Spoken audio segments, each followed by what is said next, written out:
আর একদিন পরেই তো সরস্বতী পুজো। হ্যাঁ, এই তো কালকেই পরশুদিন সরস্বতী পুজো। আপনি এখানে প্রতিমা তৈরি করেন? হ্যাঁ, আমি প্রথমে তৈরি করি, বা আমার বাবা তৈরি করতো।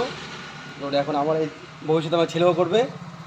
হুম, এই থাকবে। কীরকম চাহিদা আছে?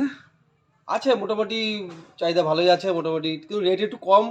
মোটামুটি লাভটা একটু কমে যাচ্ছে আগের থেকে, এখন লাভটা সেরকম হয় না। এবার সেলটা বেশি হচ্ছে, মোটামুটি দামটা কমে যাচ্ছে। দামটা কমে যাচ্ছে হ্যাঁ, কিন্তু জিনিসপত্রের দাম বেড়ে যাচ্ছে। কিন্তু পুজো আসলে পুজো বাড়ছে দিন দিন দিন। দিন দিন। আপনার হ্যাঁ, চাহিদা কি স্কুলের বেশি থাকে তো? হ্যাঁ, স্কুলে থাকে, পারিবারিক যারা বাড়িতে পুজো করে তাদের থাকে, ক্লাবে থাকে। হ্যাঁ, তা আগে ধরুন একটা প্রতিমা তৈরি করতে আপনার মাপের ব্যাপার আছে নাকি এখানে? হ্যাঁ, ৫ পোয়া আছে, ৭ পোয়া আছে, ৯ পোয়া আছে। তো চাহিদা ঠিক আছে, কোনটা বেশি? চাহিদা ৫ পোয়াটা বেশি। ছোট ঘরোয়া পুজো হয় তো, আচ্ছা। ঘরোয়া পুজোয় সবাই ছোটটাই পছন্দ করে।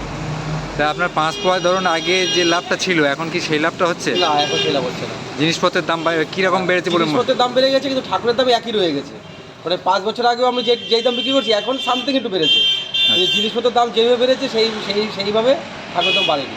তার মানে লাভটা আপনার হয়তো দেখা গেল তখন বেশি ছিল, এখন একটু এখন কমে কমে গেছে, যাচ্ছে, কিন্তু হ্যাঁ। আপনার তো চাহিদা বেড়েছে, হ্যাঁ, এখন সেলটা বেশি, মানে কষ্ট বেশি হচ্ছে। কষ্ট বেশি হচ্ছে। হ্যাঁ, মোটামুটি সেল বেশি হচ্ছে, লাভটা কম হচ্ছে। আপনার নামটা? সঞ্জয় পাল। বাড়ি? বাড়ি এইখানেই মগরা, কান্দবকাটি, থানা দেগঙ্গা।